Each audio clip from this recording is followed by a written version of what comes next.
Each winter, the Joint Office of Homeless Services launches their response plan for making sure the city's houseless population stays safe when those temperatures drop. However, it is 2020. We are in the middle of a pandemic, so there are some changes this year. Some of those changes include reduced capacity at some shelters due to the need for social distancing.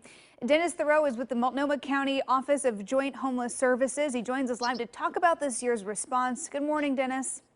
Hey, good morning. Good morning. So what are some of the biggest changes we're seeing this year in the pandemic?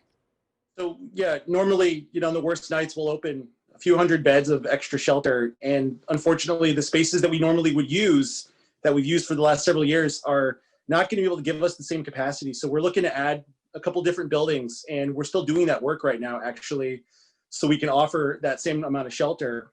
What's different, though, this year, we've actually added more all winter shelter. So shelter that's open all night from November, December through March. And that shelter is open 24 hours now.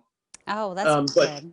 Yeah, so that's one thing, but we are still looking for spaces that we can keep our capacity up on the worst nights. And we also need folks to come help us and volunteer and staff some of those shelter shifts. Yeah. No, have there been any COVID outbreaks within the homeless community that you're aware of? We track what happens with our shelter system pretty closely, and we have not had any reported outbreaks there yet. We have places for folks, if they're symptomatic, we have motels where folks can go if they're in a shelter and they can get tested and have some isolation if they need that. And so that's helped things. And we've been able to space out our entire shelter system, 6 feet of distance. We've been able to get vulnerable people actually into motels. So we have 5 motel shelters right now that are helping people who are older, who have underlying health conditions, and they can just be their own spaces, their own bathrooms, 24 hours a day with services on site. That's all of that together has helped, but we're worried because cases are going up, and we're only as good as the community is good in terms of the spread of COVID-19. Sure. Well, you did mention you're still looking for spaces. You're in need of some help. So I'm curious, what are some of the resources, be it manpower or goods and services? What are you still in need of?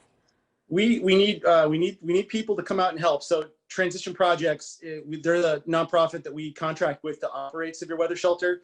tprojects.org, their website. Folks can click there and sign up for trainings. There's several sessions planned for after Thanksgiving week. So we're getting some good response, but we always need more folks who are trained.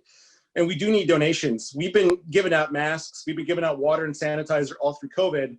But winter is always when we traditionally ask the community to come help us. Yeah. So we've got, 211info.org. Folks can go there, and there's online shopping lists. Okay. And so online shopping lists and financial donations, is that something as well that you're in need of? Gear would be actually better than financial donations because we'd have to still buy the gear. And so folks can go and they can donate blankets, socks, shoes, gloves, hats, coats, tents, tarps, sleeping bags, all of that. And they can literally do it from their phone and get it sent via Amazon to the nonprofits directly.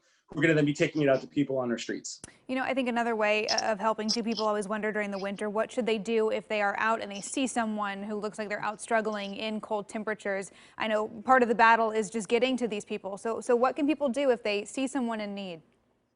You see someone in need and it's a night when we have severe weather shelter open, you can talk to them, mind your physical distancing, but you can call 211 for that person and they can get a ride to our severe weather shelter if there's space. And you can also make sure, call 911 if someone's really looking like they're not doing well. That is, in those cases, make sure that person is taken care of. Yeah, we work downtown, and I always hate to see that when I'm driving in on those in the winter months when it's so cold outside. Well, Dennis, with the Joint Office of Homeless Services, thank you so much for your time this morning and telling our viewers what you all need right now.